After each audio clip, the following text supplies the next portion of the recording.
It just happens ukuthi other people may be intimidated by other people's success. Lazo ngazobona abantu bekuzonda nje kanti ubenza bebe uncomfortable ngokuthi wena usuccessful ezintweni bona ezibahlulayo. Uyayizwa leyo nto? Wena ubenza bebe aware of izinto ezibahlulayo, ama demons that they still need to face. And wena if you are confident ngalokho wena osuku-achieve, they just feel intimidated. Uzuyitshela ukuthi wena ingoba mhlambe there is something wrong with you. Kanti there is nothing wrong with you, but all wrong with them. Instead ukuthi bona bebe subdued, bese beya acknowledge ukuthi I still need to do this.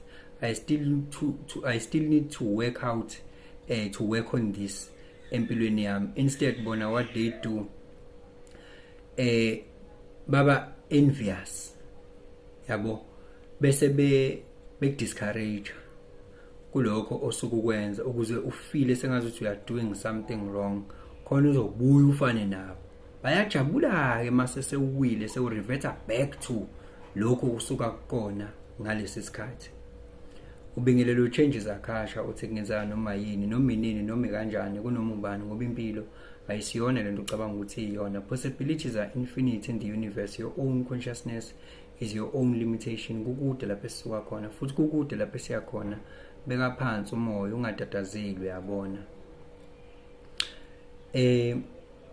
Yazi ukuthi ke abantu bayakwazi ukuthi bakuzondela ukuthi nje uwena futhi wenza izinto ngeyakhe indlela. Abantu bangama people pleasers la eminyango, abantu bayancetheza, bayanceleba la eminyango. And if it happens ukuthi wena awuncelebi futhi uphila ngokuyimiso zakho futhi ulandela iorder yakho, uhlela izinto ngendlela yakho, abakuthandisisi lokho.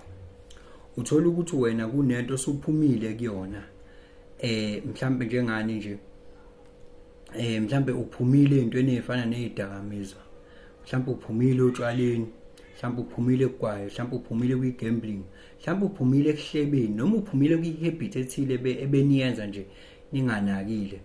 Kodwa just because sewuphumile and ukwazile ukunqoba lokho, ubone sewuba nyama nambana nje, yabo.